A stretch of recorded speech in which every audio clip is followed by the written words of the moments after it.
Oi, gente, olha aqui. Olha essa figura que está aqui do meu lado. Olha essa figuraça que está aqui do meu lado. Ele agora está de barba, né? Eu não vou gritar mais que lindo, não, porque eu não gosto de barba, viu, seu Evaldo José? Tem isso? Tem isso sim. Não gosto de barba, não. Mas eu fiz uma pesquisa com todas as mulheres que me conheciam e a aprovação foi de 99%. 99%? 80% disseram barba. 10% disseram sem barba. E os outros 10%? Não ligaram ainda. Olha, vai ser isso o tempo todo, é sacanagem o tempo todo. Essa pesquisa foi maravilhosa. Tudo bem, meu amigo?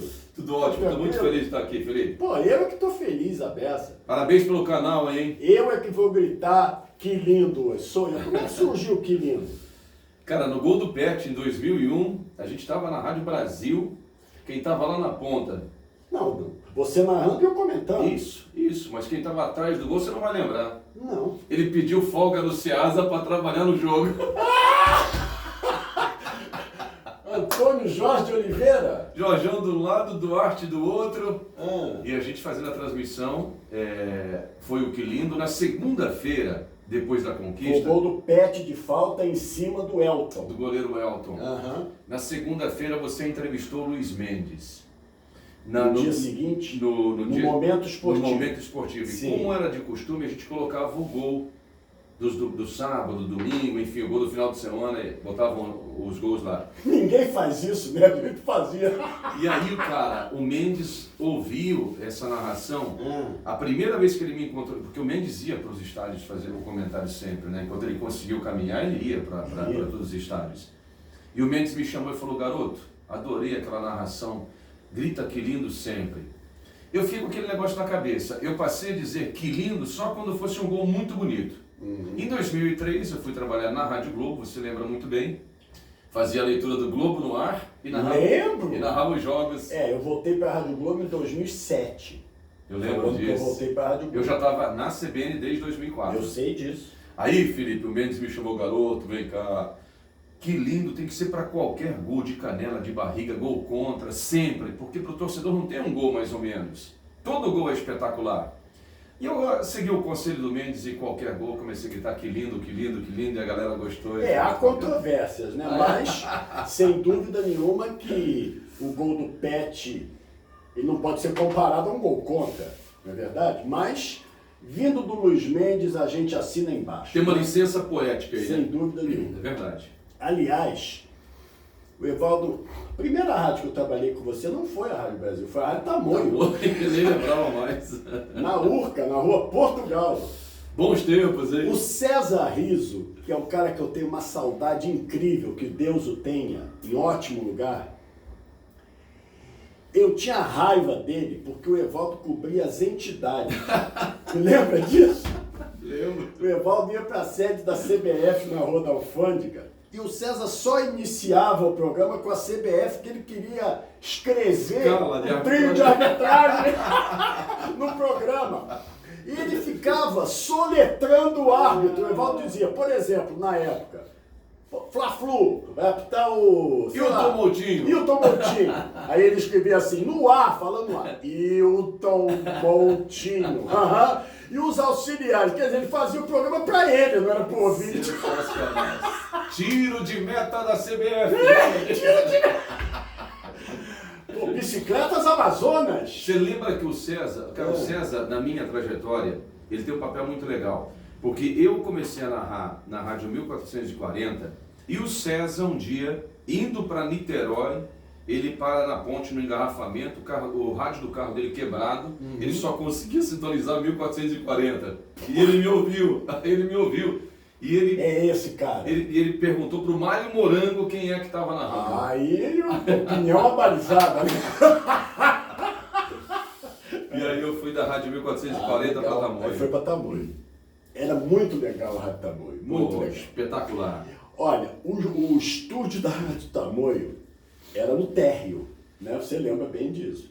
E tinha um banheiro do lado do estúdio, o banheiro nunca era limpo. Uma coisa impressionante. Eu digo, porra, mas não limpo esse banheiro. Você lembra do banheiro do lado do estúdio? Eu lembro. Eu lembro outra coisa maravilhosa da Rádio Tamoio. Tinha o responsável pela recepção, que era o Carlinhos Bicudo. E aí, o programa Tamoio na Bola, segunda edição, tinha 10 pessoas na mesa. Era o Ronaldo Castro apresentando. Os repórteres todos ao vivo. E aí o telefone tocava, antigamente ninguém tinha celular, o Carlinhos Bicudo atendia e era para alguém que estava no estúdio. Então ele chegava na porta, abria a porta e falava assim, aí todo mundo fazia assim, Mas pra quem o telefone? Isso aí é todo mundo. Falava pra quem era, porque ele tinha receio de sair no ar e atrapalhar. Era muito legal. Agora, era incrível trabalhar na Rádio Tamoio. Era um ambiente ótimo. O time era muito bom, hein? O time era muito bom. Era o Ronaldo apresentava o programa. Eu era plantonista. Verdade. E fazia matérias de outros estados, né? Eu ia fazer concentração de time de fora, que jogava no Rio. Fiz várias vezes. Era muito diferente o rádio, né? Muito diferente. A força do rádio era outra, né? A Rádio Brasil, você foi em 2001, é isso? Eu fui em 99. Então eu fui contigo em 99. Foi quando o César abriu. Nós chegamos durante a Copa do Mundo lá, fizemos um trabalho. 98. Isso. A Copa é 98.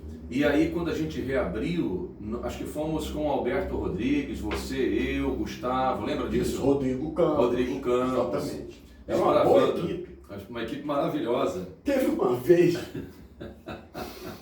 O Momento Esportivo se tornou, com o passar do tempo, uma coqueluche do horário. Uma referência, né? Era uma referência. Mas o início foi muito difícil, né? Era na Avenida Venezuela. Sim. Não era na Marechal Floriano, era na Avenida Venezuela.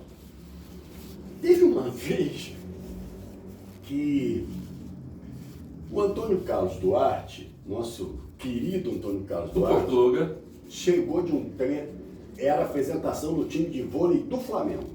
E ele foi fazer, porque ele cobriu o Flamengo.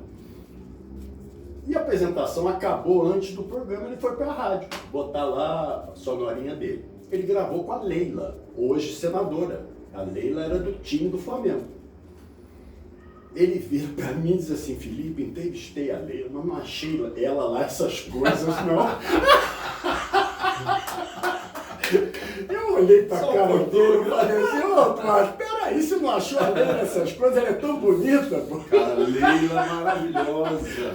A Leila, como é o sobrenome dela? É Leila, agora senadora, meu Deus do céu. Bom, é a Leila, todo mundo conhece. A Leila do vôlei, né? A Leila do vôlei, exatamente. Eu tive o privilégio de fazer com a Leila, na Livraria da Travessa, um especial para as Olimpíadas. Leila Barros.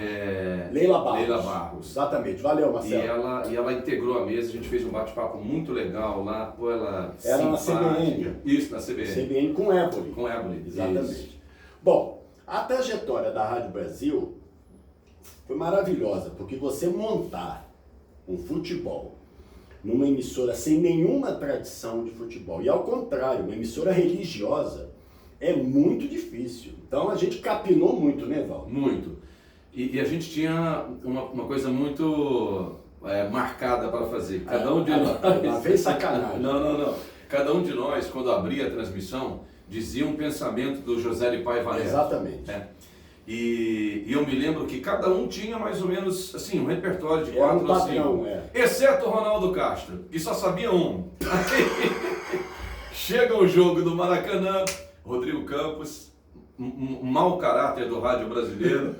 Diz assim, ótima pessoa, mau caráter no bom sentido. Rodrigaço. Olha aqui. Mas aí ele fala, vou quebrar o Ronaldo hoje. E aí, beleza. Vou falar o pensamento dele. O Felipe chamou o Ronaldo, chamou o Rodrigo pegou e falou o pensamento do Ronaldo. Cara, o Ronaldo abriu aquela mochila dele e começou a pegar o caderno. Porque não podia repetir o pensamento, tinha que ser diferente. Por exemplo, eram pensamentos, porque eu tenho muito respeito pela Legião da Boa Vontade. Nós temos também. Um trabalho maravilhoso. Porque a LBV ela tem um slogan que é absolutamente verdadeiro. Você ajuda, a LBV faz. Verdade. É absolutamente verdadeiro. Quantas vezes, quantas imagens históricas do antigo Maracanã tem lá esporte é vida, não violência? Sem dúvida. A campanha permanente lá da LBV. Bom, não é? E aí o Ronaldo fez o que? Ele conseguiu? O Ronaldo criou uma frase de efeito lá, mas que foi não existia. Em 98, voltando, quando a gente estava só transmitindo a Copa do Mundo, existia um temor muito grande. Porra, esses caras que vêm aqui, esses caras que trabalharam em Rádio Globo, Rádio Tupi, agora estão aqui, mas existia um rigor enorme com a linguagem, você lembra disso? Exagerado. Assim, um zero, né? Mas isso com o tempo passou um pouco. Mas a gente viveu uma experiência, você estava comigo. Nós fomos narrar um dos primeiros jogos na rua Figueira de Melo, quando a cabine não era lateral ainda, era atrás do campo. Eu lembro. E ao meu lado ficou Paulo Sodati. Paulo Sodati, que era da LBV de São Paulo. De São Paulo. Isso. E ele veio a convite da LBV Rio para dar umas orientações para a gente. Então, durante o jogo... Ele sabia muito mais que a gente, é verdade. Ele é um cara que vivia a LBV há muitos anos. E durante o jogo, ele ficava assim, não, meu filho, não fala isso não, fala assim, fala assado, fala assado. Eu lembro disso. Você lembra disso? Lembro. Cara, mas a LBV, a Rádio Brasil virou uma referência para o jornalismo esportivo do Rio de Janeiro. Sem nenhuma dúvida. Sem puxar sardinha para o nosso lado. Não, em absoluto. Mas aí em 98, a gente tinha uma pré-hora longa na Rádio Brasil, de 2 horas. Era o César Rizzo, o narrador, e o Ronaldo Castro era o comentarista. Uhum. E eu fazia a ancoragem. Nós botamos no ar o Chico Anísio. Eu digo, isso vai dar merda. Chico Anísio na Rádio Brasil, LBV, vai dar problema isso. Uhum. Vai falar alguma bobagem, porque o Chico Anísio é um humorista. E falava tudo. E é um gênio, era um gênio. Sim. Eu sei que o Ronaldo fez uma pergunta para ele, ele falou alguma coisa relacionada a sexo. Meu amigo. O gerente, que era o Silmar, lembra dele? Saiu da sala. O Silmar, de vez em quando, o mês tinha 30 dias, tinha um período que ele desaparecia. Ele virava um homem invisível. Mas tudo bem, ele saiu. O Silmar saiu da sala dele, foi ao meu encontro, porque eu era o coordenador. Ele tinha que falar comigo. Você está vendo o que o Chico Anísio está falando? Isso vai dar um problema sério. Eu fui imediatamente no outro estúdio, onde o Ronaldo estava conversando com o Chico por telefone,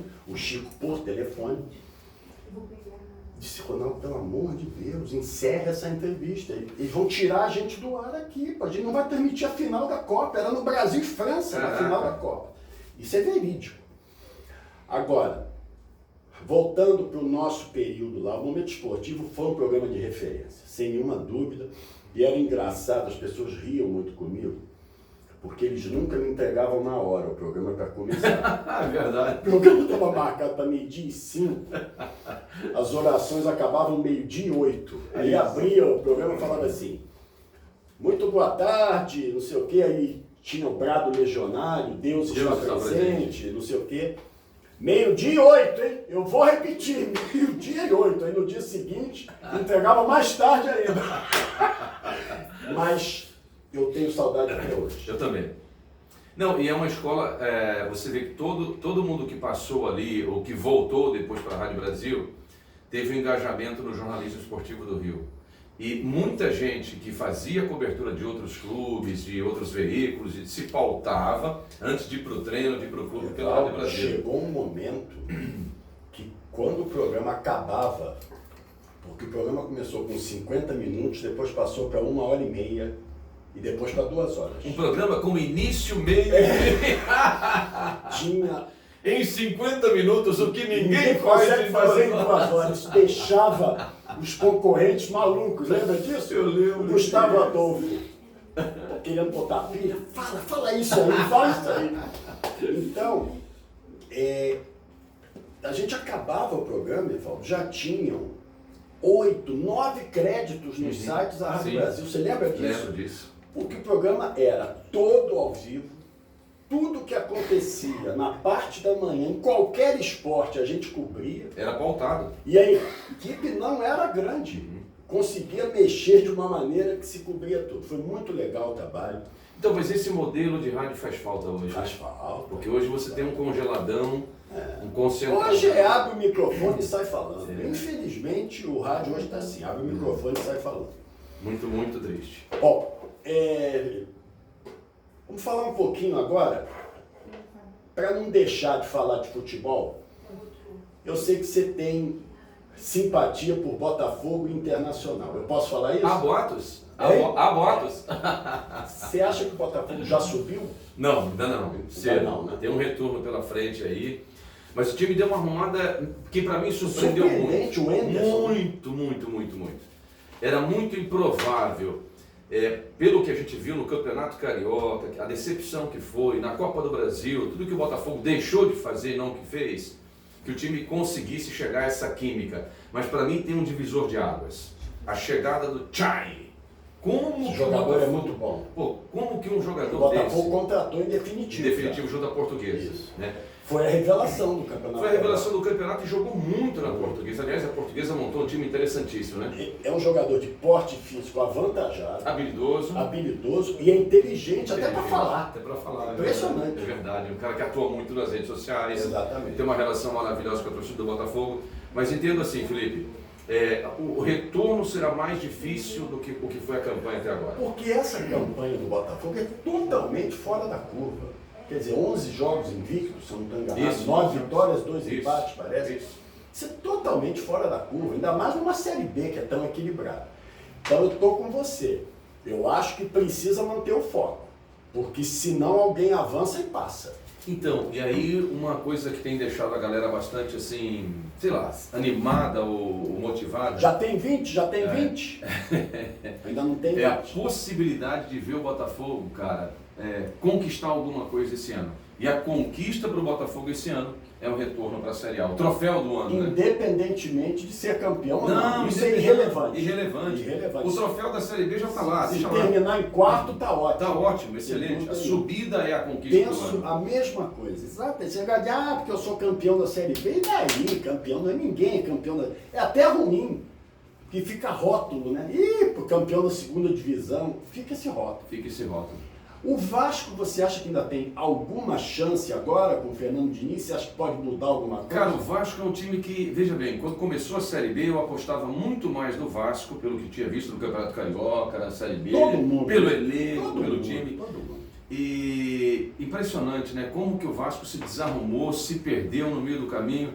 Eu vou dizer uma coisa para você, Felipe. No ano passado, quando o Vasco demitiu o Ramon, ainda na Série A, ainda no Campeonato Brasileiro, ainda sem chegar à 10ª rodada. Cara, de lá para cá o Vasco jamais se encontrou, impressionante. Só trocando de técnico. E assim, arremedando, perdendo jogadores. O Benítez, que era um cara que dava equilíbrio para esse meio campo do Vasco, como é que ele faz falta hoje? O cara está na reserva do São Paulo lá. Então, ontem ele entrou no jogo quando o Fluminense estava no banco. E assim, de boa, eu acho muito pouco provável a subida do Vasco. Muito pouco provável. Nem que deu uma arrancada assim, tipo 5 vitórias seguidas, você não acredita que isso aconteça? Acho bem difícil. Eu também acho difícil. Com esse elenco que hoje está jogando aí. E hoje o Fernando Diniz, eu até comentei isso. Marquinhos Gabriel me irrita muito. Não, Marquinhos Gabriel é o ganso do Vasco. É isso. É o ganso do Vasco. Outro songamonga que tem no futebol brasileiro. Vamos imaginar um outro aí. Tem um monte, né? Que a gente, quando a gente quer lembrar, a gente não lembra na hora. É o ganso do Vasco. É um cara que irrita a torcida. Irrita qualquer um. Porque ele está em campo com aquela imunidade parlamentar e não faz nada. Imaginar uma base sólida de um time partindo de Marquinhos Gabriel, você está arruinado. Você está arruinado. Pô, né? E assim, o Vasco tinha que ter sempre um esquema para fazer a bola chegar no Germancano. Sempre. E o cara, ele fica lá isolado, ele volta para buscar, ele fica aqui no meio campo, corre. Mas a fase dele é ruim mesmo. Mesmo quando a bola não chegava, ele dava um jeito de fazer gol. É verdade. Agora a fase dele é muito ruim mesmo. Mas é contagioso, né? É contagioso. E outra coisa, não sei como o Germancano não está na Série A até hoje. Surpreendente. Eu também acho. Ele é inteligente, ele finaliza bem, ele é um cara que domina bem a bola. Agora, o Fernando Diniz não pode... Estreia quinta-feira contra o CRB em Maceió. Frio na barriga. Tenso. O CRB está no G4, né? Tenso, já estou tenso. Vamos admitir o seguinte, o cara começa a errar, aí começa a xingar o jogador, não vai a lugar nenhum. E Felipe, tem uma coisa... A imagem que eu tenho do Fernando Diniz é o que ele fez com o Tietê. Abominável. Muito ruim. E dentro da filosofia de trabalho do Fernando Diniz, tem uma coisa que eu acho que para o time do Vasco, cara, é muito arriscado. Quando você pega essa bola e traz para cá, ó, coloca o goleiro, os 2 zagueiros e os 2 laterais, movimentando essa bola aqui, ó, dentro da grande área, para atrair a marcação adversária, abrir espaço e sair jogando de pé em pé, show, a estratégia é maravilhosa. Quando você tem muita qualidade no seu time. Como diz o outro, olha para a câmera. É porque quando você tem qualidade. Saco esse negócio de televisão, né? Às vezes quando você tá, o cara olha para a câmera. Entendeu? Olha aqui. É um saco não tem tá qualidade. Certo. Então, pro Vasco, o dinizismo, né, essa filosofia de jogo, com esse elenco extremamente arriscado. Difícil, Agora, a gente deseja muita boa sorte para ele. Olha, pra gente fechar a primeira parte, que já fizeram um sinal para nós. A produção chamou a Diana e o Marcelo são 2 produtores, Marcelo e Diana. A Diana é minha querida esposa. Que lindo. Imagina o Fernando Diniz mandando o Vanderlei sair jogando com os pés, o goleiro do Vasco. Cara, vai ser tragédia isso. Ele mal consegue sair bem na bola aérea no tempo da bola. Imagina ele pedir ao Hernando para sair jogando. O Hernando. Quem consegue um pouquinho sair jogando, mas é só um pouquinho? É o Castan. Só ele. Leandro Castan. Só ele. Acabou. Porque tem categoria para sair jogando. Apesar de estar jogando mal, não é verdade? Hernando é o erro de registro, faltou o F, né? Porque eu nunca vi ninguém chamar Hernando, nunca vi na minha vida. Enfim, olha, o papo com o Evaldo José foi só a parte 1, né? Como diria o outro. A parte 2 vem aí já aqui no Esporte Online TV. A próxima parte é sem censura, hein? É sem freio. Tirem as crianças da sala.